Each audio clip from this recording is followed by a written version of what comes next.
சினிமால எல்லாரும் அஜித் இல்லைங்க, அஜித்தால எவ்வளவு பேர் பாதிக்கப்பட்டிருக்காங்க தெரியுமா அப்படின்ற மாதிரி ஒரு டாக்கு திடீர்னு தமிழ் சினிமாக்குள்ள வளர்ந்துகிட்டு இருக்கு. என் பேர் முன்னாடி வரணும், என் பேர் பின்னாடி வரணும், என் பேர் போஸ்டர்ல வரணும், என் மூஞ்சி பெருசா வரணுங்கிறவங்க எல்லாம் ப்ரமோஷன் வர மாட்டேங்கிறாங்க. வந்து என்ன அப்படின்னு கேட்டா, அஜித் பாத்தீங்க அப்படின்னா பில்லா படத்துக்கு பிறகு எந்த படத்துக்குமே ப்ரமோஷனுக்கு வரதில்லை.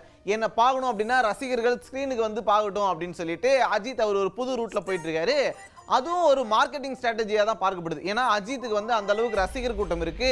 ட்ரைலரு டீசர்ன்றதை கூட விடாம டைரக்டா ஸ்கிரீனுக்கு வர சொல்லும் போது எல்லாம் பயங்கர எக்ஸைட்மெண்டோட வராங்க. அதனால இந்த மாதிரி ஒரு ஸ்ட்ராட்டஜி ஒர்க் அவுட் ஆகுது அப்படின்றது தமிழ் சினிமாவில் இருக்கக்கூடிய ஒரு பாணி.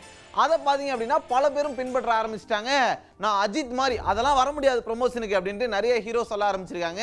நடிகர் ஜெய் இந்த மாதிரி தொடர்ந்து பண்ணிக்கிட்டு இருக்காரு அப்படின்னு சொல்லி ஒரு பெரிய பிரச்சனை கிளம்பிச்சு. சென்னை 28 படத்துடைய பார்ட் 2க்கு கூட அவர் வராதப்போ தயாரிப்பாளர் சிவாலாம் என்னுடைய தம்பி தான் ஜெய், ஆனால் இப்படிலாம் பண்ணக்கூடாது அப்படின்னு கண்டிச்சிருந்தார். அப்படிலாம் இருக்கும்போது இப்போ பார்த்தீங்க அப்படின்னா வித்தார்த் வந்து விழித்திரு படத்துடைய ப்ரமோஷனுக்கு வரல அப்படின்னு இயக்குனரும் தயாரிப்பாளருமான மீதா கவிதிரமன் அப்படியே பொங்கிட்டாரு ஸ்டேஜ்லயே. ஏன் வித்தார்த் வரலன்னு எனக்கு புரியல. விழித்திரு படம் 17ஆம் தேதி வர இருக்கு. இந்த நிலையில வித்தார்த் வந்து ப்ரமோஷனுக்காக கூப்பிட்டா வரல. அவர் என்ன அஜித் நினைச்சிட்டு இருக்காரா அப்படின்னு சொல்லிட்டு கேட்டாரு. அது மட்டும் இல்லாம அஜித்துடைய வீரம் திரைப்படத்துல வித்தார்த் நடிக்கிறாரு அப்படின்றதுக்காக அஜித் தரப்புல இருந்து என்கிட்ட பேசினாங்க. பேசி என்னோட படத்துடைய கால் ஷீட் அங்க வாங்கி நடிச்சாரு.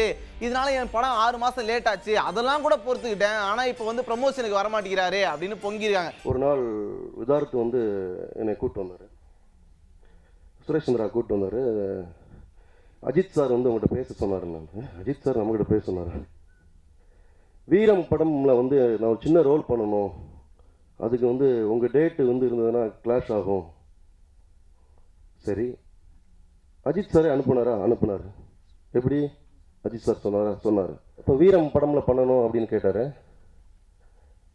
அப்போது நான் ஆல் ஆர்டிஸ்ட் காம்பினேஷனை வந்து டிசம்பரில் இருக்கிறத வந்து நான் அப்படியே பிரேக் பண்ணிட்டு நீங்கள் அந்த படம் நடிங்க, நான் பரவாயில்லன்னு சொல்லிட்டு நான் அந்த படத்துக்கு போனேன்.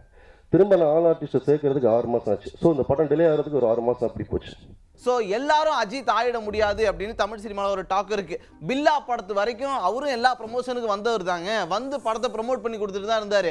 அதுக்கப்புறமா அவருக்கு ஒரு பெரிய ரசிகர் கூட்டம் வந்ததுக்கு அப்புறமா தான் வரதில்லை. எல்லாரும் வளரும் போதே அஜித் நினச்சிக்கலாமா அப்படின்ட்டு பல விமர்சனங்களையும் எடுத்து வச்சுக்கிட்டு இருக்காங்க. பட் இந்த அஜித் ஸ்டைல் சரியா தவறா அப்படின்னு இப்போ பல விவாதங்களும் கிளம்பி இருக்கு.